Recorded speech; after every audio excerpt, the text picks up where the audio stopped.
Հրադադար մեկ կողմի ստորագրությամբ Սիրիայի անցումային նախագահը երկրում հայտարարում է հաղթանակի մասին, առանց պարտվող կողմի ներկայության։ Ուր է Մազլում Աբդին, անպարտի համբավ ունեցող քուրդ գեներալը, որն Ամերիկայի դաշնակիցն է, բայց բանակցության սեղանից հայտնվել է սեղանի վրա, մենյուի կարգավիճակով։ Լարված բանակցություն, մերձավոր արևելքում քարտեզներ փոխող, ժողովուրդների քաղաքական ճակատագրի մասին բացահայտ խոսող Թոմ Բարաքի, Իրաքի Քրդստանի ղեկավար Բարզանիի եւ Սիրիայում քրդերի առաջնորդ գեներալ Մազլում Աբդիի միջև։ Ամերիկացի բանագնացը Թուրքիայում ԱՄՆ դեսպան Թոմ Բարաքը հանդարտ է, ժպտադեմ։ Ամերիկյան օրակարգը կարծես վերափոխվել է։ 2015-ից իսլամական պետության դեմ պայքարում 15,000 զոհ տված քրդերի պետությունն ունենալու երազանքը կարգության սեղանին է, քրդերը խաբված են զգում։ Այս հանդիպումը հենց, որի պատկերը մենք տեսնում ենք, կուլմինացիան էր եւ քրդական ուժերի պարտադրված կամ դե ֆակտո կապիտուլյացիայի, դիվանագիտական կապիտուլյացիայի եւ ռազմի դաշտում զորքերը հետ քաշելու ամերիկյան հանձնարարականների վերաբերյալ ժողովներ, մերձավոր արևելքում Միացյալ Նահանգների հատուկ բանագնաց Թոմ Բարաքը, որը Թրամփի ադմինիստրացիայի ամենաառանցքային դերակատարներից է մերձավոր արևելքում եւ իր քաղաքական մեսիջինգով է ընդհանրապես պայմանավորված Սիրիայում, Լիբանանում, Իրաքում, Թուրքիայի շարժերի հնարավոր սահմանափակումները կամ քրդական հարցի ընդլայնումը։ Հայտարարված հրադադարի մասին մոտեցումները տարբեր են եւ ոչ միարժեք։ Ինչ է հայտարարել Դամասկոսը։ Սիրիայի դեմոկրատական ուժերը կինտեգրվեն սիրիական բանակին, գոյություն չեն ունենա որպես առանձին միավոր։ Պետությունը կմտնի խմբավորման կողմից վերահսկվող բոլոր 3 նահանգներ՝ Ռաքքա, Դերզոր, Հասակա։ Քոբանիում եւ սահմանի երկայնքով գտնվող մյուս տարածքներում կտեղակայվեն միայն ներքին ուժեր։ Բնական պաշարների եւ սահմանային անցակետերի վերահսկողությունը կանցնի Դամասկոսին։ Քրդական ուժերը գրեթե ամբողջությամբ նահանջել են Եփրատի արևելյան տարածքներից, որտեղ ամերիկյան հովանավորությամբ իշխում էին ավելի քան 1 տասնամյակ։ Պահանջն ըստ փորձագետների չի ձևավորվել Դամասկոսում, այլ Վաշինգտոնում եւ Անկարայում։ Շահեկան դուրս եկավ Թուրքիան, շահեկան դուրս եկավ այս պայդրությամբ Միացյալ Նահանգների օրակարգը, այստեղ ենթադրում եմ, որ կա հստակ պայմանավորվածություն Թել Ավիվի եւ Անկարայի միջեւ, գուցե միջնորդավորված Միացյալ Նահանգներով, որ Սիրիայի հյուսիսում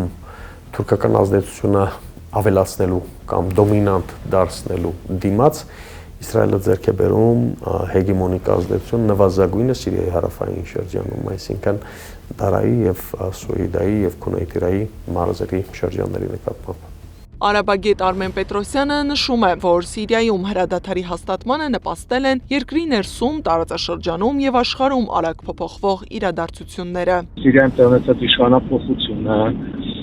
դրա հետ կապված արտաքին գործոնները, այսինքն Իրանի, Ռուսաստանի դիրքերի ըստ էության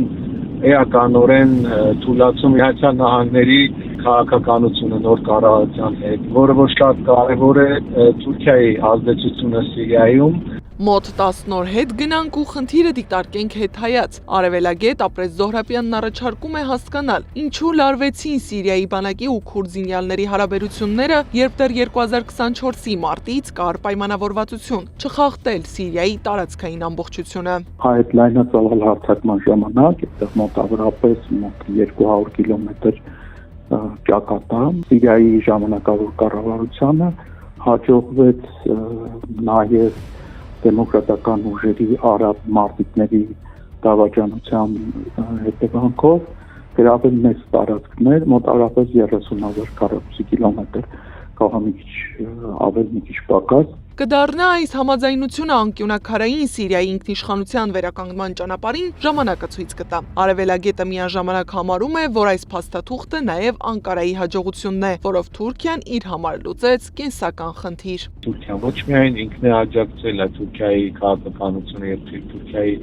քայլերը նպաստել են, որպեսզի Միացյալ Նահանգները այս հարցին ավելի կառուցողական մոտեցում ունենա, ցուցաբերի եւ որպեսզի Միացյալ Նահանգների նաև ազդեցություն լինի քրդերի մեկ այլ հովանավորի Իսրայելի դիրք կարգավորման վրա եւ այլն։ Այսինքն Թուրքիան ըստ էության իր համար կենսական խնդիր է լուծել։ Քրդերը Սիրիայում միատար չեն։ Մազլում Աբդիի հայտարարությունը չգնալ ներսիրիական բախումների, այդքան էլ միարժեք չի ընկալվել քրդական զինյալ եւ ռազմաքաղաքական խմբավորումների շրջանում։ Քրդական մյուս ազդեցիկ խմբերը կփակեն արդյոք զինյալ բախման էջը թե ոչ, կախված է ամերիկյան ռազմավարության առաջնահերթությունից եւ ներքրդական հնարավոր կոնսենսուսից կամ պառակտումից։ Նրանց համար էլ շատ դժվար ընդունել այդ կապիտուլյացիոն պայմանագիրը, հատկապես որ հիմա մենք ըստ էության տեղի աչքին գործ ունենք քուրդ, արաբական փոխադարձ ատելության հիմքով բախումների վրա, որը նաև որոշ մասով տեղափոխվել է